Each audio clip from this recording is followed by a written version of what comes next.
ಸ್ನೇಹಿತರೆ, ಬಂದಿದ್ದೀನಿ ನಮ್ಮ Janani cinema studios. Always entertainment, a unit of AR. ಯಾವ AR? ಇವಾಗ ಎಲ್ಲ ಕಡೆ AI ಟೆಕ್ನಾಲಜಿ ಇರಬೇಕಾದ್ರೆ ನಮ್ಮ ಸಿನಿಮಾ ಇಂಡಸ್ಟ್ರಿನಲ್ಲಿ ಹೊಸದಾಗಿ ಇವಾಗ AR ಟೆಕ್ನಾಲಜಿ ಬಂದಿದೆ. ಸೊ ಆ AR ಟೆಕ್ನಾಲಜಿನ ಒಳಗಡೆ ಹೋಗೋಣ. ರೆಡ್ ಲೈಟ್ ಆನ್ ಆಗಿದೆ, ಹೋಗ್ಬೋದು ಸರ್? Thank you sir. ನಮಸ್ಕಾರ ಸರ್. ಅಭಿಮಾನ್ ರಾಯ್ ನಮಗೆ ಚಿರಋಣಿ ನಾವು ಇವ್ರಿಗೆ. ನೀವು ಕೇಳ್ತಿರಲ್ಲ 101 ನೆನಪು, ಅದರ ಸೃಷ್ಟಿಕರ್ತ ಇವರನ್ನ. 101 ನೆನಪು. ಸ್ನೇಹಿತರೆ, ಈ ಸ್ಟುಡಿಯೋ ಮೂಲಕ ತುಂಬ ಅದ್ಭುತವಾದ ಕೆಲಸಗಳು ಮಾಡಕ್ಕೆ ಹೊರಟಿದ್ದಾರೆ. ಅದಕ್ಕೆ ಮುಂಚೆ ಇವರ ಜೀವನದ ಕತೆ, ಇವರ ಸಾಧನೆ ಇದೆಯಲ್ಲ, you won't believe, unbelievable. Sir, super ಆಗಿದೆ. ನಮ್ಗೆ ಸ್ಟುಡಿಯೋ ತೋರಿಸಿ ಫಸ್ಟ್, ಆಮೇಲೆ ನಿಮ್ಮ ಲೈಫ್ ಸ್ಟುಡಿಯೋನ ಮಾತಾಡೋಣ. ಏನ್ ಸರ್ ಇದು? ಇಷ್ಟು ಪೇಪರ್ ಆರ್ಟಿಕಲ್ಸು, ಕಟ್ಟಿಂಗ್ಸು, ಅಂಬರ, ಪೂಜಾರಿ ಎಲ್ಲ ನೀವು ಮಾಡಿರೋ ಸಿನಿಮಾಗಳಿದೆ.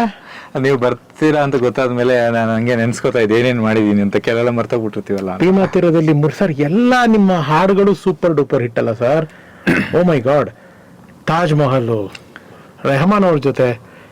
ಆ್ಯಂಡ್ ನನಗೆ ಇಲ್ಲಿ ನಾನು ಉಲ್ಲೇಖ ಮಾಡಲೇಬೇಕಾಗಿರೋ ವಿಚಾರ ಸ್ನೇಹಿತರೆ, ಇಷ್ಟೆಲ್ಲ ದಿಗ್ಗಜಗಳ ಜೊತೆ ನೀವು ನೋಡ್ತಾ ಇದ್ದೀರಲ್ಲ ಫೋಟೋ, ಅಭಿಮಾನ್ ರಾಯ್ ಅವ್ರದ್ದು ಒಂದು ವಿಚಾರ ನಾನು ಇಲ್ಲಿ ಹೇಳ್ಬಿಟ್ಟು ಮಿಕ್ಕಿದ ಸ್ಟುಡಿಯೋ ರೌಂಡಪ್ ನಾನು ಮಾತಾಡಿಸ್ತೀನಿ. ಇವತ್ತು ಏನು ಕನ್ನಡ ಚಿತ್ರರಂಗದಲ್ಲಿ ಅಲ್ಲಿ ನೋಡಿ, ಅಲ್ಲಿ ಮ್ಯೂಸಿಕ್ ಡೈರೆಕ್ಟರ್ಗಳದ್ದು ಫೋಟೋ ಇದೆ ಆಲ್ರೆಡಿ. ಗುರುಕಿರಣ್ ಸಾರು, ಹರಿಕೃಷ್ಣ ಸಾರು, ವಿ ಮನೋಹರ್ ಸಾರು, ನಮ್ಮ ಅಭಿಮಾನ್ ಸಾರು, ಶ್ರೀಧರ್ ಸಂಭ್ರಮ್ ಅವರು, ಕೆ ಕಲ್ಯಾಣ್ ಅವರು ಅಂತ ಕಾಣುತ್ತದು. ಇಲ್ಲಿ ಇಲ್ಲದೆ ಇರೋದು ಒಂದು ಫೋಟೋ ಅಥವಾ ಮುಂದೆ ಸಿಗುತ್ತೇನೋ ಗೊತ್ತಿಲ್ಲ. ಒಂದು ಸತ್ಯ ಏನಂತಂದರೆ, ನಮ್ಮ ಅಭಿಮಾನ್ ಸರ್ ಅವರ ಸ್ಟುಡಿಯೋ ಇಂದಾಗಲಿ ಅಥವಾ ಅವರ ಒಂದು ಗರಡಿಯಿಂದಾಗಲಿ ಅಥವಾ ಅವರ ಒಂದು ಗುರುಕುಲದಿಂದಾಗಲಿ ಇವತ್ತು ಕನ್ನಡ ಸಿನಿಮಾ ರಂಗದಲ್ಲಿ ಏನಿದ್ದಾರೆ, ಅರ್ಜುನ್ ಜನ್ಯ ಅವರು, ನಮ್ಮ ಅಜನೀಶ್ ಅವರು, ರವಿ ಬಸ್ರೂರು ಎಲ್ಲ ಈ ಒಂದು ಗುರುಕುಲದ ವಿದ್ಯಾರ್ಥಿ. ಇದು ಗುರುಕುಲ ಅಂತ ಹೇಳಿದ್ರೆ ಆಗಲ್ಲ. ಅವ್ರು ನನ್ನ ಜೊತೆ ವರ್ಕ್ ಮಾಡ್ತಾ ಇದ್ರು. ದೇ ಆರ್ ವೆರಿ ಅಂದ್ರೆ ಒಳ್ಳೆ ಟೆಕ್ನಿಷಿಯನ್ಸ್. ಅಂದ್ರೆ ನಾನು ಅವಾಗ almost I was in peak. ಅಂದ್ರೆ ನಂದು ಯಾವಾಗ ತಾಜ್ ಮಹಲ್ ಇದೆಲ್ಲ ಶುರುವಾಗಿ ಈ ಟೈಮಲ್ಲಿ ಏನಾಗುತ್ತೆ ಅಂತಂದ್ರೆ, ನಮಗೆ ಅಜನೀಶ್ ಮೊದಲಿಂದ ಯಾವ್ದದು ಪೂಜಾರಿ ಆಲ್ಮೋಸ್ಟ್ ಅಲ್ಲಿಂದ ವರ್ಕ್ ಮಾಡ್ತಾ ಇದ್ರು. ಮತ್ತೆ ರವಿ ಬಸೂರ್ ಬಂದು ನಂದು ತಾಜ್ ಮಹಲ್ ಆದ್ಮೇಲೆ ಅವರು ಎಂಟ್ರಿ. ಬಟ್ ಅರ್ಜುನ್ ಜನ್ಯ ಬಂದು ನಂದು ಆಲ್ಮೋಸ್ಟ್ ಒಂದು 4-5 ಸಿನಿಮಾ ಆಗೋಗಿತ್ತು. ಸೊ ಆ ಟೈಮಿಂದ ಅವರು ನನಗೆ ಸುಮಾರು ಸಿನಿಮಾಗೆ ವರ್ಕ್ ಮಾಡ್ತಾ ಇದ್ರು ಅವ್ರು ಬಂದು. ಸೊ ಅಂದ್ರೆ ಜರ್ನಿ ಸರ್ ಅವರು ಎಲ್ಲ. ಅಂದ್ರೆ ಅವ್ರಿಗೆ ಅಂದ್ರೆ ವರ್ಕ್ ಚೆನ್ನಾಗಿ ಗೊತ್ತಿತ್ತು. ಸೊ ಇವಾಗ ಯಾವುದೇ ಸಿನಿಮಾ ಸುಮಾರು ಜನರ ಜೊತೆ ಅವರು ವರ್ಕ್ ಮಾಡಿರ್ತಾರೆ. ಬಟ್ ಏನಂತಂದ್ರೆ ನಮ್ಮ ಜೊತೆನ ಅದು ಸ್ವಲ್ಪ ಟೆಕ್ನಿಕಲ್ ಓರಿಯೆಂಟೆಡ್ ಆಗಿ. ಆವಾಗಿಂದ ನಾನೆಂದ್ರೆ ಫಸ್ಟ್ ಬಿಗಿನಿಂಗ್ ಬೆಂಗಳೂರಿಗೆ ಬಂದಾಗ 2000 ಆಲ್ಮೋಸ್ಟ್ ನೋಡಿ, ಇದು ಈ ಕೀಬೋರ್ಡ್ ಆಲ್ಮೋಸ್ಟ್ ನಾನು ಫಸ್ಟ್ ಬೆಂಗಳೂರಿಗೆ ಅಡ್ವಾನ್ಸ್ಡ್ ಕೀಬೋರ್ಡ್ ಇದು ಬಂದು. ಆ ಟಚ್ ಸೆನ್ಸ್ ಅವಾಗಲೇನೆ ಬಂದು ಆಲ್ಮೋಸ್ಟ್. ಸೊ ಆಮೇಲೆ ಎಲ್ಲರ ಹತ್ರನೂ ಇತ್ತು ಬಂದು. ಸೊ ಹಂಗಿಂದ ಜರ್ನಿ ಶುರುವಾಗಿದ್ದಲ್ವ. ಹಂಗಾಗಿ ಸ್ವಲ್ಪ ಮೊದಲಿಂದ ನಾನು ಸ್ವಲ್ಪ ಅಡ್ವಾನ್ಸ್ಡೇ. ಹಂಗಾಗಿ ಕೆಲವ್ರ ಹತ್ರ ಆಕ್ಚುಲಿ ನಾನು ಏನು ಎಕ್ವಿಪ್ಮೆಂಟ್ಸ್ ಯೂಸ್ ಮಾಡ್ತೀನಿ ಅನ್ನೋ ಐಡಿಯಾನು ಅವ್ರಿಗೆ ಇರಲಿಲ್ಲ ಬಂದು. ಆವಾಗ ನಾನು ಟೆಕ್ನಿಕಲ್ ಸಪೋರ್ಟ್ ಹೆಂಗೆ ಅಂದರೆ, ಸರ್ ಇದು ನಿಮ್ಗೆ ತುಂಬ ಚೆನ್ನಾಗಿದೆ, ಈ ಥರದ್ದು ತಗೊಳ್ಳಲ್ಲ ಅಂದ್ರೆ, ಇಲ್ಲ ಇದಕ್ಕಿಂತ ಚೆನ್ನಾಗಿರೋದಿದೆ ಅದು ತಗೋ ಅನ್ನೋ ಥರ ಗೈಡೆನ್ಸ್ ಮಾಡಿದ್ದೀನಿ, ಕೊಡಿಸಿದ್ದೀನಿ. ಆಕ್ಚುಲಿ ಗೈಡೆನ್ಸ್ ಮಾಡಿದ್ದೀನಿ ಅನ್ನೋದಕ್ಕಿಂತ ತಕ್ಕೊಟ್ಟಿದ್ದೀನಿ ಆಕ್ಚುಲಿ. ಸೊ ಅದನ್ನ ನಾವು ಯಾರಿಗೆ ತಗೊಟ್ಟಿದ್ವಿ, ಏನಕ್ಕೆ ತಗೊಟ್ಟಿದ್ವಿ ಅದು ಬೇಡ. ಏನಕ್ಕೆ ಅಂದ್ರೆ, ಈಗ ಒಂದ್ಸಲ ಪೀಕ್ ಹೋದಾಗ ಏನಾಗ್ಬಿಡುತ್ತೆ ಅಂದ್ರೆ, ಏನೋ ಬೇಕು ಅಂತ ಹೇಳ್ಕೊತಾರೆ ಅಂತ. ಇವತ್ತರೆಗೂ ನಾನು ಎಲ್ಲೂ ಏನು ಹೇಳಿಲ್ಲ. ಹೇಳ್ಕೊಂಡಿರೋದೆ ಅರ್ಜುನ್ ಒಂದ್ಸಲ ಯಾವುದೋ ಒಂದು ಇದರಲ್ಲಿ ನನ್ನ ಕಥೆಯಲ್ಲಿ ಹೇಳಿದ್ದಾರೆ ಬಂದು. ನಾನು ಮೊದಲನೇ ಅವಕಾಶ ಸಿಕ್ಕಿದ್ದು ಅಭಿಮಾನ್ ರಾಯ್ ನನ್ನ ಫ್ರೆಂಡು. ನಾನು ಅವ್ರಿಗೆ ವರ್ಕ್ ಮಾಡ್ಬೇಕಾದ್ರೆ ನನ್ನ ಮೊದಲನೇ ಸಿನಿಮಾ ಅವಕಾಶ ಸಿಕ್ತು ಅಂತ ಟಿವಿನಲ್ಲಿ ಯಾವುದೋ ಒಂದಲ್ಲಿ ಹೇಳಿತಾ ಅದೋ ಒಂದು ಕ್ಲಿಪ್ ನೋಡಿದೆ. ಸೊ ಅವರು ಮನಸ್ಥಿತಿ ಪರಿಸ್ಥಿತಿಗಳ ಮೇಲೆ ಅದು it's depends. But okay, no problem. ಯಾರ್ಯಾರು ನಮ್ಮ ಜೊತೆ ವರ್ಕ್ ಮಾಡಿದ್ರೆ ಎಲ್ಲರೂ ಚೆನ್ನಾಗಿದೆ ಅಂದ್ರೆ I am very happy. Wonderful sir, wonderful. ಇಲ್ಲಿಂದನೇ ಸ್ಟಾರ್ಟ್ ಮಾಡೋಣ ಫಸ್ಟ್ ಸ್ಟುಡಿಯೋದು. ಇಲ್ಲಿ ಏನು ಸರ್ ಇದು, ಏನು ಸೆಟಪ್ ಸರ್? ಇದು ಬಂದು ಆಕ್ಚುಲಿ DI ಸೆಟಪ್ ಆಕ್ಚುಲಿ ಬಂದು ಇಲ್ಲೇ. ನಾವು DI ಮಾಡೋ ನಂಗೆ ಐಡಿಯಾ ಇರಲಿಲ್ಲ. ನಾನಂದ್ರೆ ನಮ್ದು ಮ್ಯೂಸಿಕ್ ಅಲ್ವಾ, ಸೊ ಸೌಂಡ್ ರಿಲೇಟೆಡೇ ಮಾಡಿದ್ವಿ. ಒಬ್ಬರು ನಮ್ಮ ಸ್ನೇಹಿತರು, ಸರ್ ಅದೊಂದು ಇರಲಿ, ನಾವೇನೋ ಕಂಟೆಂಟ್ ಮಾಡಬೇಕಾದ್ರು, ಸಿನಿಮಾಸ್ ಮಾಡಬೇಕಾದ್ರು, ಮಿಡ್ ರೇಂಜ್ ಸಿನಿಮಾಗಳೇನೋ ಮಾಡಬೇಕಾದ್ರೆ ಅಂದರೆ 2 ಬರುತ್ತೆ. ಈಗ ಬೇಸ್ ಲೈಟ್ ಒಂದು ಬರುತ್ತೆ, ಡೈಮೆನ್ಸಿ 2 ಪ್ರಚಲಿತದಲ್ಲಿರೋದು. ಸೊ ಬೇಸ್ ಲೈಟು ನಮಗೆ ಅಂದರೆ ನಾವು ಅದು DIಗೆ ಅಂತ ಮಾಡಲಿಲ್ಲ. ಬಟ್ ಇಲ್ಲಿ ಎಲ್ಲದಕ್ಕೂ ಅನುಕೂಲ ಆಗಲಿ ಅನ್ನೋ ಥರದ್ದು ಡೈಮೆನ್ಸಿ ಇದು ಮಾಡ್ಕೊಂಡಿದ್ದೀವಿ ಇದು ಬಂದು. ಸೊ ವಿತ್ ಅಕಾಸ್ಟಿಕ್ ಇದು ಬಂದು. ಈಗ ಏನಾಗುತ್ತೆ, ಜನರಲ್ ಆಗಿ ಈ ಬೇರೆ ಬೇರೆ ಸ್ಟುಡಿಯೋಗಳಲ್ಲಿ ವಿಡಿಯೋಗಳಿಗೆ ಯಾರು ಅಕಾಸ್ಟಿಕ್ ಮಾಡಲ್ಲ ಸರ್. ಹಾ ಸೌಂಡ್ಗಳು ಬರ್ತಾ ಇರುತ್ತೆ, ರೋಡಿಂದ ಸೌಂಡ್ ಬರುತ್ತೆ, ಇವಾಗ ಯಾವ್ದೋ ಒಂದು ಡ್ರಿಲ್ ಮಾಡ್ತಾ ಇದ್ರು ಬರ್ತಾ ಇರುತ್ತೆ. ಬಟ್ ನನಗೇನಂದ್ರೆ ನಾವೆಲ್ಲೇ ಮಾಡ್ಬೇಕಾದ್ರು ಕ್ರಿಯೇಟಿವಿಟಿಗೆ ಪೀಸ್ ಆಫ್ ಮೈಂಡ್ ಬಹಳ ಇಂಪಾರ್ಟೆಂಟ್ ಅಂತ. ಅಲ್ಲ ನನಗೆ ಫಸ್ಟ್ ಹೆಜ್ಜೆ ಇಡ್ತಾರಂಗೇನೆ ಅನ್ನಿಸ್ತು. ಅಂಡ್ ಅಫ್ಕೋರ್ಸ್ ನಾನು ಮೊದಲು ಈ ಕ್ಯಾಮ್ರಾ ರೋಲ್ ಮಾಡೋಕೆ ಮುಂಚೆನೂ ನಿಮ್ಮ ಸ್ಟುಡಿಯೋ ನಂಗೆ ತೋರಿಸಿದ್ರಿ. ಇಲ್ಲಿ ಒಂದು ನನಗನ್ಸಿದ್ದು ಆ ಒಂದು ಒಂದು ಒಂದು ಒಂದು ಪಾಸಿಟಿವ್ ಅವರ ಇದೆ ಇದರಲ್ಲಿ. ಒಂದು ಬಂದರೆ ಕೂತಿರೋಣಪ್ಪ ಇಲ್ಲಿ ಸಾಕಷ್ಟು ಕಾಲ ಕಳೆಯೋಣ. ಯಾಕೆಂದ್ರೆ ನಂಗೆ ಅನ್ನಿಸ್ಬೇಕು ಒಂದು ಸಿನಿಮಾ ಸ್ಟುಡಿಯೋಗಳಲ್ಲಿ ಅಯ್ಯೋ ಸಾಕಪ್ಪ ಮುಗಿಸ್ಕೊಂಡು ಹೋಗ್ಬಿಡೋಣ ಅನ್ನೋಂಗಿಲ್ಲ. ಅಯ್ಯೋ ಇಲ್ಲ ಇನ್ನೂ ಸ್ವಲ್ಪ ಹೊತ್ತು ಟೈಮ್ ಸ್ಪೆಂಡ್ ಮಾಡೋಣ ಅನ್ನೋಂಗಿದೆ. Very very advance technology. ಇದು DI ರೂಮ್ ಇದು. ಹೌದು, DI ಕಲರಿಂಗ್ ಮಾಡಕ್ಕೆ ಅಂತ ಸ್ಕ್ರೀನ್ ಆ ಕಡೆ ಇನ್ನೊಂದಲ್ಲಿದೆ, DTS ಒಳಗೆ ಹಾಕಿದೀವಿ.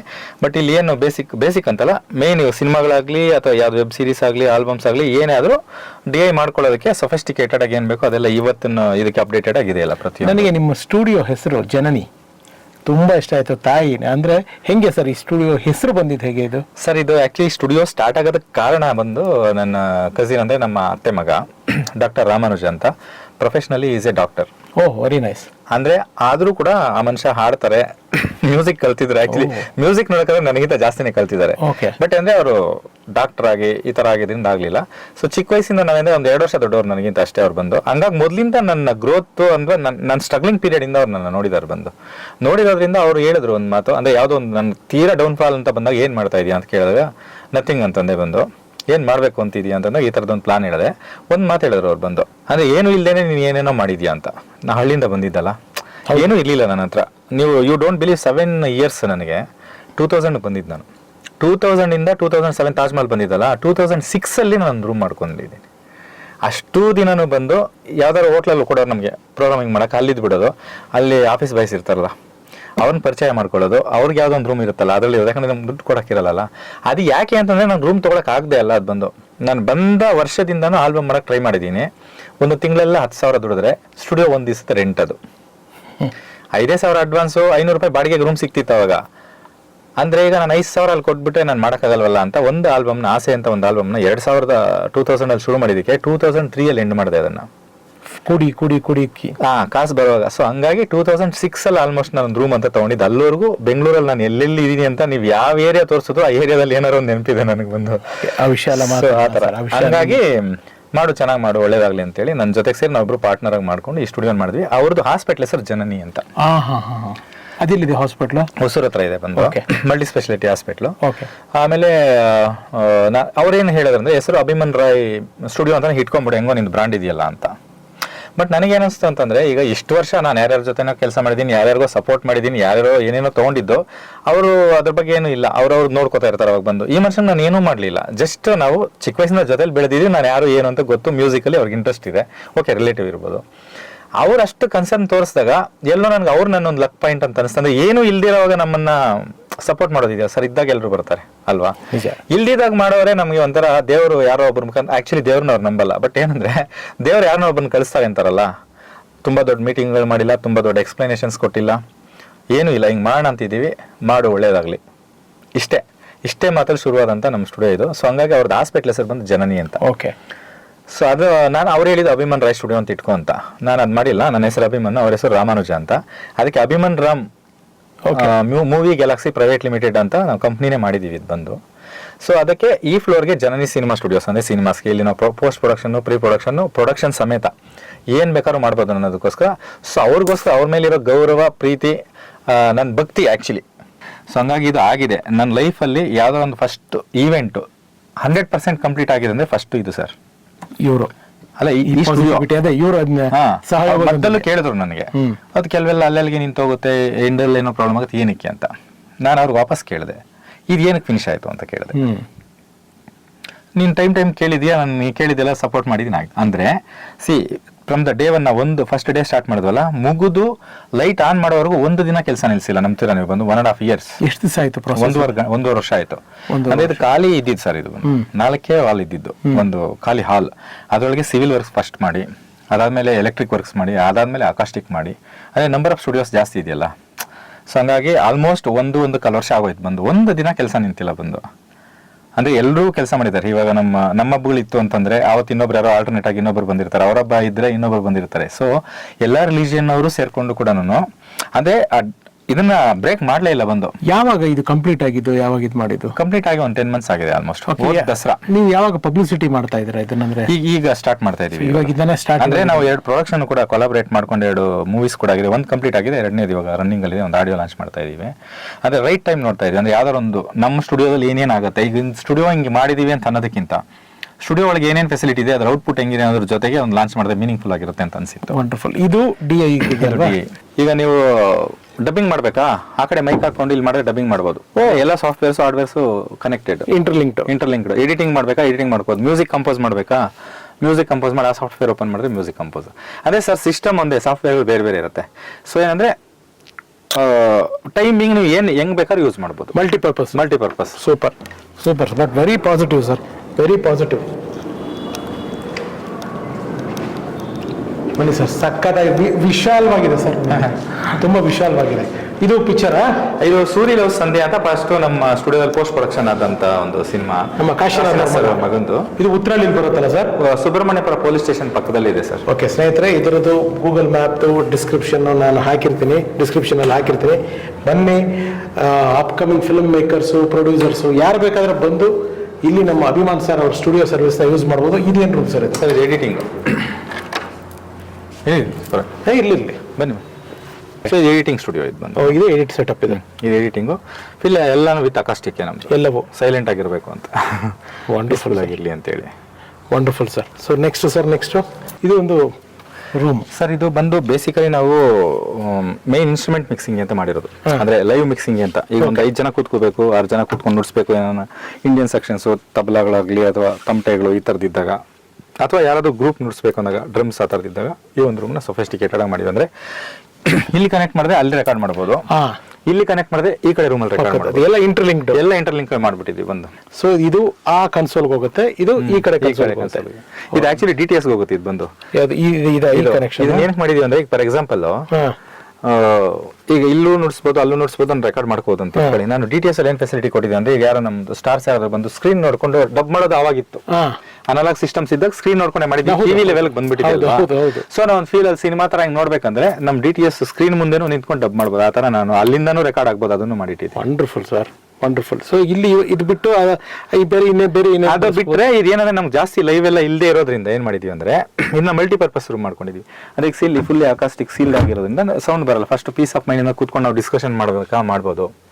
ಪಾಡ್ಕಾಸ್ಟ್ ಏನಾದ್ರು ಶೂಟ್ ಮಾಡ್ಬೇಕಾ, ಸೆಟ್ಟಿಂಗ್ಸ್ ಚೇಂಜ್ ಮಾಡ್ಕೊಳ್ಳೋದು. ಅಂದ್ರೆ ಯಾವ ಆಂಗಲ್ ಇಂದ ಏನ್ ಬೇಕೋ, ಈಗ ಸೋಫಾ ಬೇಕಾ, ಚೇರ್ ಬೇಕಾ, ಬ್ಲಾಕ್ ವೈಸ್ ಅಲ್ಲಿ ಇಟ್ಕೊಂಡು ಪಾಡ್ಕಾಸ್ಟ್ ಮಾಡ್ಕೋಬಹುದು. ಸೊ ಈ ತರ ಡಿಸ್ಕಷನ್ಸ್, ಪಾಡ್ಕಾಸ್ಟ್ ಇಲ್ಲ ಲೈವ್ ಏನಕ್ಕೆ ಬೇಕಾದ್ರೂ. ಆಮೇಲೆ ಇಲ್ಲ ಎಡಿಟಿಂಗ್ ಮಾಡ್ಕೋಬೇಕು, ಇಲ್ಲ ಒಂದು ಚಿಕ್ಕ ಟೇಬಲ್ ಎಡಿಟಿಂಗ್ ಮಾಡ್ಕೋಬಹುದು. ಕಂಪೋಸ್ ಮಾಡ್ಬೇಕಾ, ಕಂಪೋಸ್ ಮಾಡ್ಕೋಬಹುದು. ಸೊ ಇಲ್ಲಿ ಇವಾಗ ಇದು ನೋಡೋರು ಯಾರು ಪಾಡ್ಕಾಸ್ಟ್ ಮಾಡ್ಬೇಕು ಅಂದ್ರೆ ಜಾಗ ಕೊಡ್ತೀವಿ ಸರ್. ಎಲ್ಲ ಫ್ರೀಲಾನ್ಸಿಂಗು ಇದೆ ನಮ್ದು ಬಂದು. ಇವಾಗ ನಮ್ಮ ಹೋಮ್ ಪ್ರೊಡಕ್ಷನ್ಸ್ ಬಿಟ್ಟು, ನಾವು ಹೊರಗಡೆಯಿಂದ ತಗೊಳ್ಳೋ ಪ್ರೊಡಕ್ಷನ್ಸ್ ಬಿಟ್ಟು, ಇವಾಗ ಅವ್ರು ಬಂದು ನಾವೇ ಮಾಡ್ಕೋಬೇಕು. ಇಲ್ಲಿ ನಮ್ಗೆ ಸ್ಪೇಸ್ ಬೇಕಂದ್ರೂ ಕೊಡ್ತೀವಿ ಬಂದು. ಸೂಪರ್.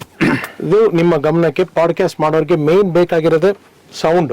ಆ ಸೌಂಡ್ ಪ್ರೂಫ್ ನ ಅದ್ಭುತವಾಗಿ ಮಾಡಿದ್ದಾರೆ. ಇನ್ಫ್ಯಾಕ್ಟ್ ನಮ್ಮ ಮೈಕ್ ಇಲ್ಲದೆ ಇದ್ರು ಆಡಿಯೋ ಪಕ್ಕ ಬರುತ್ತೆ, ಅಷ್ಟು ಪರ್ಫೆಕ್ಟ್ ಆಗಿ ಮಾಡಿದ್ದಾರೆ.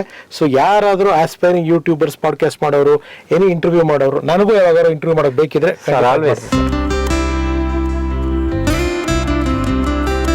ಒಟ್ಟು ಎಷ್ಟು ಬ್ಲಾಗ್ಗಳಿದೆ ಸರ್ ಇಲ್ಲಿ? ಸರ್ ಒಟ್ಟು ಎಡಿಟಿಂಗು, ಡಬ್ಬಿಂಗು, DTS ಇದು ನೋಡಿ. ಇದು ಆಕ್ಚುಲಿ ಇವಾಗ ನಮ್ದು ಅಟ್ಮಾಸ್ದು ಅದೇ 5.1, 7.1 ಮತ್ತೆ ಅಟ್ಮಾಸ್, OTT ಅಟ್ಮಾಸ್, ಅದ್ರದ್ದು ಮಿಷನರೀಸ್ ಸರ್ ಇವೆಲ್ಲ.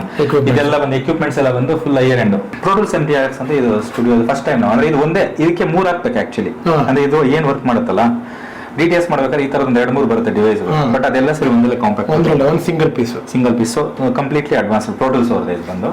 ಆಕ್ಚುಲಿ QS ಇದೆಲ್ಲ US ಇಂದ ಇಂಪೋರ್ಟ್ ಮಾಡಿರೋದಲ್ಲ.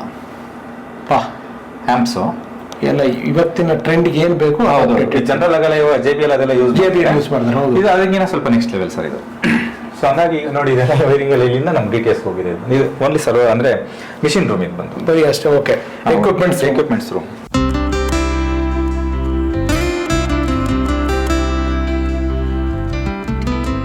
ಇದು ಸರ್ ಇದು ಡಬ್ಬಿಂಗ್. ಇಲ್ಲಿ ಇಂಜಿನಿಯರ್ಸು, ಡೈರೆಕ್ಟರ್ಗಳು ನಮ್ಮ ಕೂತ್ಕೊಳ್ಳೋದು ಮಾಡೋದು. ಸ್ಪೇಷಿಯಸ್ ಆಗಿದೆ ಸರ್. ಚಿಕ್ಕದು ಮಾಡ್ಬಿಟ್ಟಿದ್ದಾರೆ ಡಬ್ಬಿಂಗ್ ಸ್ಟುಡಿಯೋಗಳು, ಬಟ್ ಸ್ಪೇಷಿಯಸ್ ಆಗಿದೆ. ಸೊ ಬನ್ನಿ ಅದು ಡಬ್ಬಿಂಗ್ ಸ್ಟುಡಿಯೋ ನೋಡೋಣ. ಸೊ ಇಲ್ಲಿ ನಾವು ಮೈಕ್ಸು ಬೇರೆ ಬೇರೆ ಯೂಸ್ ಮಾಡ್ತಾ ಇರ್ತೀವಿ, ಡಿಪೆಂಡಿಂಗ್ ಅಪ್ ಅಂತ. ಇವಾಗ ಸಿಂಗಿಂಗ್ ಆದರೆ ಬೇರೆ ಮೈಕು, ಡಬ್ಬಿಂಗ್ ಆದರೆ ಬೇರೆ ಮೈಕು, ಈ ಥರದ್ದು. TV ಇಲ್ಲಿಂದ ನೋಡ್ಕೊಂಡು ಮಾಡೋದು. ಯಾರಾದ್ರು ಕೂತ್ಕೋಬೇಕಂದ್ರೆ sitting facility, sitting ಆಮೇಲೆ ಇದು ನೋಡ್ಕೊಂಡು ಮಾಡೋದಕ್ಕೆ ಕೈಗೆ ಇಟ್ಕೊಂಡು ಮಾಡೋದಕ್ಕೆ ಒಂಥರ ಚೆನ್ನಾಗಿರುತ್ತೆ ಹಿಂಗ್ ನೋಡೋದಕ್ಕೆ ಅಂತ ಹೇಳ್ಬಿಟ್ಟು ಸೂಪರ್ ಸರ್. ಇವಾಗ ಸಾಂಗು ವಾಯ್ಸ್ ಮಿಕ್ಸ್ ಎಲ್ಲ ಆಗುತ್ತೆ ಇಲ್ಲಿ ಬಂದು. ಓಕೆ, ಲೈವ್ ಮಾಡ್ಕೋಬಹುದು. ಅದೇ ಎರಡು ರೆಕಾರ್ಡಿಂಗ್ ಫೆಸಿಲಿಟಿ ನಮ್ಮ ಹತ್ರ ಎರಡು ಇದೆ. ನಿಮ್ದು ಎಲ್ಲ ಇಂಟರ್ಲಾಕಿಂಗ್ ಫೆಸಿಲಿಟಿ ಇದೆಯಲ್ಲ ಸರ್, ಎಲ್ಲಿ ಏನ್ ಬೇಕಾದ್ರೂ ಮಾಡ್ಬೋದು. ಪ್ಲಾನ್ ಮಾಡಿಟ್ಟಿದ್ದೀವಿ. Super sir, super. Janani cinema studios, Abhiman Ram movie galaxy private limited. Sir ಇದೇನು ನಿಮ್ಮ ಚೇಂಬರಾ? ನಮ್ಮ ಚೇಂಬರ್ ಎಂಟ್ರಿ ಸರ್ ಇದು. ಬನ್ನಿ ಸರ್, ಬನ್ನಿ, ಪ್ಲೀಸ್ ವೆಲ್ಕಮ್. ಬನ್ನಿ ಸ್ನೇಹಿತರೆ, ನಮ್ಮ ಅಭಿಮಾನ್ ಸರ್ ಅವರ ಚೇಂಬರ್ಗೆ. ಇದು ಸಿಟ್ಟಿಂಗ್ ಏರಿಯಾನಾ? ಇದು ಹೌದು, ಕೂತ್ಕೊಂಡು ಆರಾಮಾಗಿ ಮಾತಾಡೋದಕ್ಕೆ, ಕಾಫಿ ಟೀ ಕುಡಿಯೋದಕ್ಕೆ. ವಾಶ್ರೂಮ್ ಇದೆ ವಿತ್ ವಾಶ್ರೂಮ್. ಓಕೆ, ಇದು ನಿಮ್ಮ ಚೇಂಬರ್? ಇದು ನಮ್ದು ಚೇಂಬರ್, ನಂದು ನನ್ನ ಪಾರ್ಟ್ನರ್ ಚೇಂಬರ್. ಓ, 2 ಸೀಟ್ ಅದಕ್ಕೆ. ಹೌದೌದು, ಅವರು ಮೋಸ್ಟ್ ಆಫ್ ದ ಟೈಮ್ಸ್ ಅವರು ವೆರಿ ರೇರ್ ಬರೋದು. ಅವರು ಡಾಕ್ಟರ್ ಬೈ ಪ್ರೊಫೆಷನ್. ಸೊ ನೋಡಿ, ಇದು ಎಲ್ಲ ನಮ್ಮ ಇಡೀ ಸ್ಟುಡಿಯೋದಲ್ಲಿ ಅಷ್ಟು ಬಂದು ಬ್ರಾಂಡ್ ನ್ಯೂನೇ. ಇದೊಂದು ಮಾತ್ರ ಓಲ್ಡ್ ಚೇರ್. ಇದು ಬಂದು ಏನ್ ಸರ್, ಅದು 15 ವರ್ಷದ ಆಗಿದೆ. ಇದು ಬಂದು ಏನ ಸೆಂಟಿಮೆಂಟ್? ನಾನು ತಾಜ್ ಮಹಲ್ ಮಾಡಕ್ ಮುಂಚೆ ಪೂಜಾರಿ ಮಾಡಿದಾಗ ತಗೊಂಡಂತ ಚೇರ್ ಇದು ಬಂದು. ಅದಕ್ಕೆ ಮೊದಲು ತುಂಬಾ ಚೇರ್ ಯೂಸ್ ಮಾಡ್ತಾ ಇದ್ದೆ. ಈ ಬ್ಯಾಕ್ ಪೇನ್ ಬರೋದು ಅದು ಇದೆಲ್ಲ ಆಗ್ತಾ ಇತ್ತು. ನಾನು 18 ಅವರ್ ಕೂತ್ಕೊಂಡು ಕೆಲಸ ಮಾಡ್ತಾ ಇದ್ದೆ, 18 ಅವರ್ಸ್. ಒಂದು ದಿನ ಬ್ಯಾಕ್ ಪೇನ್ ಆಗಲಿ, ಬೆನ್ನುರಿ ಆಗಲಿ ಏನೂ ಬಂದಿಲ್ಲ ಇದ್ರೊಳಗೆ. ಅಂದ್ರೆ ಎಲ್ಲಾ ಕಷ್ಟ ಸುಖಗಳಲ್ಲೂ ನನ್ನ ಜೊತೆಲೇ ಇದೆ. ಅದಕ್ಕೆ ನನಗೆ ಹೊಸ ಸೀಟಲ್ಲಿ ಹಾಕ್ಬೇಕು ಅಂತ ಅನ್ಸ್ಲಿಲ್ಲ ನನಗೆ. ನಿಮ್ಮ ಹಳೆ ಸಂಗಾತಿನೇ? ಹೌದು, ಅದನ್ನ ರಿಪೇರಿ ಮಾಡ್ಕೊಂಡು ಅದನ್ನ ಇಟ್ಕೊಂತೀನಿ. ಆಗತ್ತೆ, ರಿಪೇರಿಗಳಾಗ್ತಾ ಇರತ್ತೆ. ಬಟ್ ಇವತ್ತು ತುಂಬಾ ವ್ಯಾಲ್ಯೂ ಕೊಡ್ತೀರಾ sir. So nice of you. Very very rare quality. ತುಂಬಾ ಆ ಥರ ವಸ್ತುಗಳ ಮೇಲೆ ಎಮೋಷನಲ್ ಆಗೋದು ಗೊತ್ತಾಗುತ್ತೆ ನೀವು ಎಷ್ಟು ಪ್ಯೂರ್ ಹಾರ್ಟೆಡ್ ಅಂತ. ಅಂಡ್ ಇವರೆಲ್ಲ ಸರ್, ಸರ್ ಮೇಡಮ್? ಇವರು ಸರ್ ನಮ್ಮ ಅಕ್ಕ, ನಮ್ಮ ಮಾವ, ನಮ್ಮ ಅತ್ತೆ ಮಗ, ವೈಫ್. ಇವರು ಮೇಡಮ್ ಅವ್ರ ಹೆಸರು ಬಿಂದು ಅಂತ. ಇವರು ಡಾಕ್ಟರ್ ರಾಮಾನುಜ ಅಂತ. ಮೇಡಮ್ ಅವರು ಡಾಕ್ಟರಾ? ಇಲ್ಲ, ಅವರು ಹೌಸ್ ವೈಫ್ ಅವರು. ಓಕೆ. ಸೊ ಇವಾಗ ನಾನು ಇಲ್ಲಿವರೆಗೂ ಏನೇನು ಸಾಧನೆ ಮಾಡಿದ್ದೀನೋ ಅದಕ್ಕೆಲ್ಲ ರೀಸನ್ ಬಂದು ನಮ್ಮ ಅಪ್ಪ ಅಮ್ಮನಿಂದ ಹಿಡಿದು, ನಮ್ಮ ಹೆಂಡತಿ ಮಕ್ಕಳಿಂದ ಹಿಡಿದು, ನಮ್ಮ ಅಣ್ಣ ತಮ್ಮಂದರಿಂದ ಹಿಡಿದು, ಕೆಲವರು ಸ್ನೇಹಿತರಿಂದ ಹಿಡಿದು, ಮತ್ತು ಅತ್ತೆ ಮಾವಂದರು, ಯಾರ್ಯಾರು ನಮ್ಮ ಓವರ್ ಆಲ್ ಫ್ಯಾಮಿಲಿ, ಚಿಕ್ಕಪ್ಪ ದೊಡ್ಡಪ್ಪ, ಕೆಲವು ಫ್ರೆಂಡ್ಸ್ ಎಲ್ಲ ತುಂಬ ಜನರ ಒಂದು ಸಪೋರ್ಟ್ ಇದೆ ನನಗೆ ಇಲ್ಲಿವರೆಗೂ ಮಾಡಿರೋವಂಥ ಸಾಧನೆ. ಸೊ ಎಲ್ಲೋ ಒಂದು ಕಡೆ ನಾವು ಕಳೆದೋಗಿದ್ದೀವಿ ಅಷ್ಟು ಸಾಧನೆ ಮಾಡಿದ್ಮೇಲೆ ಇನ್ನು ನಾವಿಲ್ಲ ಅಂತಂದಾಗ ಈಗೇನು ಹೊಸ್ದಾಗ್ತಿರೋ ಮತ್ತೆ ಒಂದು ರೀಬರ್ತ್ ಅಂತಲೇ ಹೇಳ್ಬೋದು ಶುರುವಾಗಿದೆಯಲ್ಲ, ಅದಕ್ಕೆ ಕಾರಣ ಇವರಿಬ್ಬರೇ. Great sir, great. ಇವರಿಬ್ಬರು ಕೂಡ ಈಕ್ವಲ್ ಇದಿದೆ. ಯಾಕಂದರೆ ಈಗ ಇವ್ರು ನಮ್ಗೆ ಸಪೋರ್ಟ್ ಮಾಡ್ಬೇಕಂದಾಗ ಇವ್ರು ಬೇಡ ಅಂದರೆ ನಿಂತೋಗುತ್ತೆ ಅದು ಬಂದು. ಕರೆಕ್ಟ್. ಸೊ ನಾನು ಸ್ಟಾರ್ಟ್ ಮಾಡೋಕ್ಕೆ ಮುಂಚೆ ಇವ್ರಿಗೆ ಹೇಳಿದಾದ್ಮೇಲೆ ನಾನು ಇವ್ರನ್ನ ಕೇಳಿದೆ, ಅಕ್ಕ ಹಿಂಗೆ ಮಾಡಬೇಕು ಅಂತಿದ್ದೀವಿ, ನಿಮ್ಗೇನು ಅನ್ಸುತ್ತೆ? ಯಾಕಂದರೆ ಇವಾಗ ನನ್ನ ಮಾವನ್ನ ನಾನು ಒಪ್ಪಿಸ್ಬಿಡ್ತೀನಿ, ಬಟ್ ನಿಮ್ಗೇನಿದೆ ಅಂತಂದ್ರೆ, ಒಳ್ಳೇದಾಗಿದ್ರೆ ಏನಾರಾಗಲಿ ಒಳ್ಳೇದು ಮಾಡಿ ಅಂತ ಇಷ್ಟೇ ಮಾತಾಡಿದ್ದು. ಏನು ಎರಡನೇ ಮಾತೇ ಕೇಳಿಲ್ಲ, ಹೆಂಗೆ ಏನದು ಕೇಳೇ ಇಲ್ಲ ಬಂದು. ಸೊ ನೈಸ್, ಒಳ್ಳೇದಾಗಲಿ ಸರ್. ಸೊ ಹಂಗಾಗಿ ಈಗ ಇಲ್ಲಿಂದ ಮುಂದಕ್ಕೆ ಏನೇ ಸಾಧನೆಗಳಾದರೂ ಇವರು ನನಗೆ ಒಂಥರ ಗಾಡ್ ಫಾದರ್, ಗಾಡ್ ಮದರ್ ಥರ. ನಿಮಗೆ ಪುನರ್ಜನ್ಮ ಕೊಟ್ಟು. ಹೌದು, ಅಂದರೆ ಪ್ರೊಫೆಷನಲ್ ಆಗಿ ನಾನು ಇನ್ನೇನೇ ಸಾಧನೆ ವೃತ್ತಿಪರವಾಗಿ ನಾನು ಅಂದರೆ ಇಲ್ಲಿಂದ ಮುಂದಿನ ಜರ್ನಿಗೆ ರೀಸನ್ ಬಂದು ಇವರಿಬ್ಬರು ಬಂದು. ಸರ್ ಒಳ್ಳೇದಾಗಲಿ, ಕಣ್ಣಿಗೆ ಕಾಣಿಸುವಂಥ ದೇವರು. ಪ್ಯೂರೆಸ್ಟ್ ಸೋಲ್ಗಳಿಗೂ ಒಳ್ಳೇದಾಗಲಿ. ಅಭಿಮಾನ್ ಅವ್ರದ್ದು ಸ್ಟುಡಿಯೋ ನೋಡಿದ್ರಿ, ಅವ್ರ ಮನಸ್ಸಿಗೆ ಹೋಗೋಣ. ಇದು ಎಲ್ಲದೂ ಅಭಿಮಾನ್ ಸರ್ ಅವರ ಹುಟ್ಟು, ಅವರ ಬಾಲ್ಯ, ಅವರ ಅಪ್ಪ ಅಮ್ಮ, ಸಂಗೀತದ ಜರ್ನಿ, ಅವರು ಎದುರಿಸೋದಂಥ challenge. One of the top most music director of our industry. And sorry to use that word, under rated ನಾವು ಯಾರು ಉದ್ಯಮದವ್ರು ಗುರುತಿಸಲಿಲ್ಲ ಸರ್. ಅಲ್ಲ, ಇವ್ರು ಕೊಟ್ಟರು ಹಾಡುಗಳು ಸಾಧಾರಣವಾದ ಹಾಡುಗಳೆಲ್ಲ ನೀವು ಕೊಟ್ಟಿರೋದು. ನಿಮ್ಮ ಹಾಡುಗಳು ಒಂದೊಂದು ವಿಷಯನ ಮಾತಾಡ್ತೀವಿ. ನನ್ನ ಇವತ್ತು 101 ನೆನಪು ಒಂದು ಏನು ಯಶಸ್ಸು ಅಂತ ನಾನು ಅನ್ಕೊಂಡಿದ್ದೀನಿ, ಏನು ನಿಮ್ಮಿಂದ ಆಗಿದೆ, ಅದಕ್ಕೆ ಮೇನ್ ಕಾರಣನೇ ಇವ್ರ ಹಾಡು, ಇವರ ಹಾಡಲ್ಲಿರೋ ಧ್ವನಿ. ಅದು ತುಂಬ ಜನ ನೀವು ಕೇಳಿದ್ದೀರಾ, ತುಂಬಾ ಜನ ಕೇಳಿದಾರೆ ಸರ್, ಫುಲ್ ಹಾಡ್ಬಿಡಿ ಅಂತ. ಅದು ನಿಮ್ದು ಟ್ರ್ಯಾಕ್ ವಾಯ್ಸ್ ಇದ್ದಿದ್ದು, ಅದನ್ನ ಬಳಸಿದ್ದೆ. ನಾನು ಅನ್ಕೊಂಡೆ ಇವ್ರು ಯಾಕೆ ನನ್ಗೊಂದ್ ಮಾತು ಕೇಳಬಾರ್ದು, ನಾನು ಹೊಸದಾಗೆ ಮಾಡ್ಕೊಟ್ಬಿಡ್ತಿದ್ನಲ್ಲ. ನಾನು ಅದು ಯಾವ ನಂಬರ್ ನನ್ನ ಹತ್ರ ಸಿಗ್ಲಿಲ್ಲ, ಆಮೇಲೆ ಕನೆಕ್ಟ್ ಆಗಿದ್ ನಾವು. ಅದಕ್ಕೆ ಆಗ್ತಾರಾಗೇನೆ ಅದನ್ನ ಹಾಡನ್ನ ಮತ್ತೆ ನಾವು ಮಾಡ್ತೀವಿ. ಇನ್ನು ಬೇರೆ ಬೇರೆ ಪ್ಲಾನ್ಸ್ ಇದೆ, ಅದನ್ನ ನಾವು ಮಾತಾಡ್ತೀವಿ. ಸೊ ಅಭಿಮಾನ್ ಸರ್, ನಿಮ್ಮ ಜೀವನಕ್ಕೆ ಹೋಗೋಣ. ನಿಮ್ಮ DTS ಸ್ಟುಡಿಯೋದಲ್ಲಿ ಕೂತ್ಕೊಂಡು ನಿಮ್ಮ ಇನ್ನಷ್ಟು ವಿಚಾರಗಳನ್ನ, ನಿಮ್ಮ ಜೀವನದ ಕಥೆಯನ್ನು ನಮ್ಮ ಜನಗಳಿಗೆ ಪರಿಚಯಿಸೋಣ. Thank you sir. ಇದು ನನ್ನ ಪ್ರಕಾರ ಡಿಜಿಟಲ್ ಪ್ಲಾಟ್ಫಾರ್ಮ್ ಅಲ್ಲಿ ನಿಮ್ಮ ಮೊಟ್ಟ ಮೊದಲ ಸಂದರ್ಶನ. ಸ್ವಾಗತ ಸರ್. ನಮ್ಮ 101 ನೆನಪು ಕುಟುಂಬಕ್ಕೆ, ನಮ್ಮ ಫ್ಯಾಮಿಲಿಗೆ, ನಮ್ಮ ಯೂಟ್ಯೂಬ್ ಬಳಗಕ್ಕೆ ಸ್ವಾಗತ. ತುಂಬಾ ಜನ ನನ್ನ ಸುಮಾರು ಒಂದು 6-7 ತಿಂಗಳಿಂದ ತುಂಬಾ ಜನ ಫಾಲೋ ಮಾಡ್ತಾ ಇದ್ದಾರೆ. ಬಟ್ ನಾನು ಈ ಸ್ಟುಡಿಯೋ ಫೈನಲ್ ಆದ್ಮೇಲೆ ಮಾಡೋಣ ಅಂತಾನೆ ಎಲ್ರಿಗೂ ಪೋಸ್ಟ್ ಮಾಡಿದ್ದೀನಿ. ಕೊಡಬಾರ್ದು ಅಂತ ಉದ್ದೇಶ ಇರಲಿಲ್ಲ. ಬಟ್ ಏನಂದ್ರೆ ನೀವು ಕೇಳಿದ ತಕ್ಷಣ ನನಗೆ ಏನ್ ಅನಿಸ್ತು ಅಂತಂದ್ರೆ, ಯಾಕಂದ್ರೆ ನನ್ನ ಕೆರಿಯರ್ ಬಿಗಿನಿಂಗ್ ಇಂದ ನೀವು ನನಗೆ ಗೊತ್ತು. Thank you sir. ಸುಮಾರು ನಂದು ಪ್ರಮೋಷನ್ಸ್ ನೀವು ಮಾಡಿದೀರಾ. ಅಂದ್ರೆ ಪೂಜಾರಿಗೆ ಮುಂಚೆಯಿಂದ ನಾನು ಹೇಳ್ತಾ ಇದ್ದೀನಿ. ಪೂಜಾರಿ ಆದ್ಮೇಲೆ ಓಕೆ ಸಾಂಗ್ಸ್ ಇಟ್ಟ ಸಿಟಿ ಕೇಬಲ್ ಅಲ್ಲಿ ನಾನು ಹೊರದ್ಕೊಳ್ಳಲ್ಲ, ಅನುರಾಗ ನನ್ನ ಈ ಪ್ರೇಮ ಲಿರಿಕ್ಸ್ ಬರ್ತಿದ್ದೀನಿ. ಸೊ ಅಲ್ಲಿಂದ ನೀವು ನಮ್ಮನ್ನ ಅಂದ್ರೆ ನಾವು ಬೆಳೆಯೋಕ್ ಮುಂಚೆಯಿಂದ ನೀವು ಪ್ರಮೋಟ್ ಮಾಡ್ಕೊಂಡೆ ಬರ್ತಾ ಇರೋದ್ರಿಂದ ಅದು ಎಲ್ಲೋ ಒಂದು ಸೋಲ್ ಕನೆಕ್ಷನ್ ಅನ್ನೊಂದು ಇದ್ದೇ ಇರುತ್ತಲ್ವಾ. ಸೊ ಹಂಗಾಗಿ 5-20 ಹಂಗೆ ಇದೆ ನನಗೆ ಇಂಪ್ರೆಷನ್, ಹಂಗೆ ಇದ್ಬಿಟ್ಟಿದೆ ನನಗೆ. ಓಕೆ, ಫಸ್ಟ್ ಟೈಮ್ ನಮ್ದು ಇಂಟರ್ವ್ಯೂ ಮಾಡಿದ್ದು ಅಥವಾ ಫಸ್ಟ್ ಟೈಮ್ ನಮ್ಮ ಮನೆಗೆ ಬಂದಿದ್ದು, ಎಲ್ಲ ಏನು ಮಾಡಕ್ ಮುಂಚೆ ಆಮೇಲೆ ಇನ್ನೊಂದು ಕೆಲವು ವಿಷಯಗಳು ನೀವು ನನಗೆ ಅವಾಗ ಅಂತ ಇದೆ. ಕೆಲವು ತುಂಬಾ ಒಳ್ಳೆ ಹಾಡುಗಳು ಸುಮಾರು ಸಿನಿಮಾಗಳು ಕೊಟ್ಟಾಗ ಹೆಸರುಗಳು ಬೇಡ ಸರ್. ನಿಮ್ಗೆ ದುಡ್ಡು ದಿನ ಸಮಸ್ಯೆ ಇದೆ ನನ್ನ ಕೇಳಿ, ಈ ಹಾಡುಗಳು ಹಂಗೆ ಇಟ್ಕೊಂಡಿದ್ರೆ ಅವಾಗ ಹೇಳಿದ್ ನೀವು ಮಾತು ನನಗೆ, ಈ ಹಾಡುಗಳು ವೇಸ್ಟ್ ಮಾಡ್ಬೇಡಿ ಹಿಂಗೆಲ್ಲ ಯಾವುದೋ ಸಿನಿಮಾವೆಲ್ಲ. ಬಟ್ ನಂದು ಉದ್ದೇಶ ಏನಂದ್ರೆ ಅವಾಗ ಹೇಳಿದೆ ನಾನು ನಿಮಗೆ, ಸರ್ ಸಿನಿಮಾ ಯಾವ್ದನ್ನಾಗಿರ್ಲಿ ನನ್ನ ಧರ್ಮ ನನ್ನ ಕರ್ಮ ಏನಿದೆಯೋ ಅದ್ರಲ್ಲಿ ಯಾರು ಹೀರೋ ಇದ್ದಾರೆ ಯಾರು ಹೀರೋಯಿನ್ ಇದ್ದಾರೆ ಅದು ನನಗೆ ಮುಖ್ಯ ಇಲ್ಲ. ನನ್ನ ಹಾಡು ಮಾಡಿದ್ಮೇಲೆ ನಾನು ಚೆನ್ನಾಗಿ ಮಾಡ್ಬೇಕಂತ ಭಜನೆಯಲ್ಲಿ ಮಾಡಿದ್ರು ನಾನು ಹಿಂಗೆ ಮಾಡ್ತೀನಿ ಅಂತ ನಾನು ನಿಮ್ಗೆ ಅವತ್ತು ಹೇಳಿದ್ದೆ. ಆವಾಗ ನೀವು ಭಾಳ ಖುಷಿ ಪಟ್ರಿ. ಈ ತರ ಇದು ಬರೋದು ಭಾಳ ಕಮ್ಮಿ ಅಂದ್ರೆ ಕೆಲವು ಎತ್ತಿಟ್ಬಿಡ್ತಾರೆ, ಅಂದ್ರೆ ಒಳ್ಳೆ ಹಾಡು ಬಂದ ಈ ಹೊಸ ಸಿನಿಮಾ ಏನು ಕೊಡು ಅಂತ ಎತ್ತಿಟ್ಬಿಡ್ತಾರೆ ಅಂತ. ಆ ತರ ಅದು ಸೋ ನೈಸ್. ಅವ್ರ ಮ್ಯೂಸಿಕಲ್ ಜರ್ನಿ ಅದ್ಭುತ, ಅವರ ಜೀವನದ ಕಥೆ ಅದ್ಭುತ. ಕೊಳ್ಳರೆ ಲೋಕದಿಂದ ಅವ್ರ ಹಾಡುಗಳು ನನಗೆ ತುಂಬಾ ಇಷ್ಟ, ನಾನು ಫಾಲೋ ಮಾಡ್ತಾ ಇದ್ದೀನಿ. ಅವನ ಸಿಟಿ ಕೇಬಲ್ ಕೆಲಸ ಮಾಡ್ತಿದ್ದೆ, ಟಾಪ್ 10 ಅಲ್ಲಿ ಮಾಡ್ನಾಗ್ತಾ ಇದ್ದೀನಿ ನಾನು. ಅನುರಾಗ ಸಂಗಮ ಬೆರೆತಂತೆ ಪ್ರೇಮ, ಸಿಹಿ ಜೇನ ಸುದೆಯನ್ನು ಸವಿದಂತೆ ಪ್ರೇಮ, ಹುಣ್ಣಿಮೆಯ ಚಂದ್ರನ ಬೆಳಕಂತೆ ಪ್ರೇಮ, ಬಾನಲ್ಲಿ ಮೂಡುವ ರವಿಯಂತೆ ಪ್ರೇಮ. ರಾಜೇಶ್ ಹಾಡಿದ ಹಾಡು ವಂಡರ್ಫುಲ್ ಸಾಂಗ್. ಅದು ನೈಟ್ ಟ್ರೈಬಲ್ ಎಫೆಕ್ಟ್ ಅಲ್ಲೆಲ್ಲ ಏನೋ ತೆಗ್ದಿರೋ ಎಲ್ಲ ಚಿಕ್ಕ ಚಿಕ್ಕ ಕುಳ್ರಲ್ವಾ ಅದ್ರಲ್ಲಿ ಇದ್ದಿದ್ದು. ಸರ್ TTS ಸ್ಟುಡಿಯೋಗೆ ಹೋಗೋಣ. ಹೋಗಕ್ ಮುಂಚೆ ಒಂದೇ ಒಂದು ಈ ಮ್ಯೂಸಿಕಲಿ ಈ ಎಪಿಸೋಡ್ ನ ಎಂಡ್ ಮಾಡೋಣ. ನಿಮ್ಮ ಒಂದು ಕಂಪೋಸಿಷನ್ ಅಲ್ಲಿ ನಮ್ಗೆಲ್ರಿಗೂ ಇಷ್ಟವಾಗೋ ಒಂದು ಲೈನ್ ಯಾವ್ದಾರು ಹಾಡನ್ನ ಇವಾಗ ಎಷ್ಟು ಚೆನ್ನಾಗಿ ಹೇಳಿದ್ರಿ ಅನುರಾಗ ವಂದನ. ಸರ್ ನಂದು ಅಭಿಮನ್ ರಾಯ್ ಅಂತ ಒಂದು ಐಡೆಂಟಿಟಿ ಇವತ್ತಿರಬೇಕು ಅಂತಂದರೆ, ಅಂದರೆ ಸುಮಾರು ಜನ ಮೊದಲು ಅನ್ನೋರು ಮೊದಲು ಆವಾಗ ಈ ಟೈಮಲ್ಲಿ ಏನು ನಮ್ಗೆ 100 days 50 days ಲೆಕ್ಕ ಇಲ್ಲ. ಸಿನಿಮಾ ಚೆನ್ನಾಗಿ ರೆವಿನ್ಯೂ ಬಂತು ಅಂದರೆ ಹಿಟ್ ಅಂತಲೇ ಕನ್ಸಿಡರ್ ಮಾಡ್ತಾರೆ. ಬಟ್ ನಿಮ್ಗೆ ಆವಾಗ ಒಂದಿತ್ತು, ಆಗಿನ ನಮ್ಮ ಸಿಂಗಲ್ ಥಿಯೇಟರ್ಗಳು ಇತ್ತೆಲ್ಲ ಡಿಜಿಟಲ್ ಏನೇನು ಸಾಗಿಲ್ಲದೆ ಇರೋದ್ರಿಂದ ಒಂದು 50 ದಿನ ಓಡಿಲ್ಲ ಅಂತಂದರೆ, ಒಂದು 25 ದಿನ ಅಟ್ಲೀಸ್ಟ್ ಓಡಿಲ್ಲ ಅಂತಂದರೆ ಏನು ಗುರು ಒಂದು ಲೆಕ್ಕ ಇಲ್ಲ ಅನ್ನೋಂಥದ್ದು. ಸೊ ಆ ಥರದ್ದು ಒಂದು 7 ವರ್ಷ ನಾನು ಅನುಭವಿಸಿದ್ದೆ. ಸೊ ನನಗೆ ಲಕ್ ಪಾಯಿಂಟ್ ಅಂತ ಬಂದಿದ್ದು ತಾಜ್ ಮಹಲಿಂದ, ರಾಜ್ಯ ಪ್ರಶಸ್ತಿ ಬಂದಿದ್ದು ತಾಜ್ ಮಹಲಿಂದ. ಸೊ ಅದರ ಒಂದು ಖುಷಿಯಾಗಿದೆ ಹಾಡು, ಒಂದು ಟೀಮನ್ನು ಬೆಳೆಸ್ತು ಸರ್, ಒಂದು ತಂಡನ ಹುಟ್ಟಾಗ್ತದೆ ಬಂದು. ಸೊ ಹಾಡನ್ನೇ ಫಸ್ಟ್ ನಾನು ಹಾಡೋಕ್ಕೆ ಪ್ಲೀಸ್ ಸರ್ ಪ್ಲೀಸ್. ನಮಗೂ ಖುಷಿಯಾಗಿದೆ ಹಾಡನ್ನ ಕೇಳೋಕ್ಕೆ, ನಿಮ್ಮನ್ನ ಸಂದರ್ಶನ ಮಾಡೋಕ್ಕೆ. ಖುಷಿಯಾಗಿದೆ ಏಕೋ ನಿನ್ನಿಂದಲೇ, ನಾನೋಡದೆ ನಿನ್ನನು ಇರಲಾರೆನೆ, ಒಮ್ಮೆ ನೀನಕ್ಕರೆ ನಾನು ತುಸು ನಾಚುವೆ, ರೆಪ್ಪೆಯ ಮುಚ್ಚದೆ ನಿನ್ನನೇ ನೋಡುವೆ. ಖುಷಿಯಾಗಿದೆ ಹೇಳ್ಬಿಟ್ಟು ನಮ್ಮನ್ನ ಖುಷಿ ಪಡಿಸಿದ್ರೆ. ಬನ್ನಿ ಸ್ನೇಹಿತರೆ, ಈಗ DTS ಇಲ್ಲಿ ಇವಾಗ ನಾವು ಸಂದರ್ಶನ ಮಾಡ್ತೀವಿ. ಅಲ್ಲಿ ಹೇಗಿದೆ ಏನು ಅಂತ ಇವಾಗ ನೋಡಿ, ಸಂದರ್ಶನ ನಾಳೆ ಸಂಚಿಕೆ ನೋಡಿ. ಬನ್ನಿ ಸರ್ ಬನ್ನಿ. ಇಂಟರ್ವ್ಯೂ ಸ್ಟಾರ್ಟ್ ಮಾಡೋಕೆ ಫಸ್ಟ್ DTS ಸ್ಟುಡಿಯೋ ಬಗ್ಗೆನೇ ಮಾತಾಡೋದು ಸ್ಟಾರ್ಟ್ ಮಾಡೋಣ. ಸೊ ಸ್ನೇಹಿತರೆ, ಈ ಸಂಚಿಕೆ ಈ ಒಂದು ಇಂಟ್ರೊಡಕ್ಷನ್ ಇಲ್ಲಿ ಮುಗಿಸಿದ್ದೀನಿ. ನಾಳೆಯಿಂದ ಅಭಿಮನ್ ರಾಯ್ ಅವರ ಜೀವನದ ಕಥೆ ಪ್ರಸಾರ ಆಗುತ್ತೆ. ನೋಡಿ, ಹರಸಿ ಹಾರೈಸಿ ಪ್ರೀತಿಸಿ. ಥ್ಯಾಂಕ್ ಯು, ನಮಸ್ಕಾರ.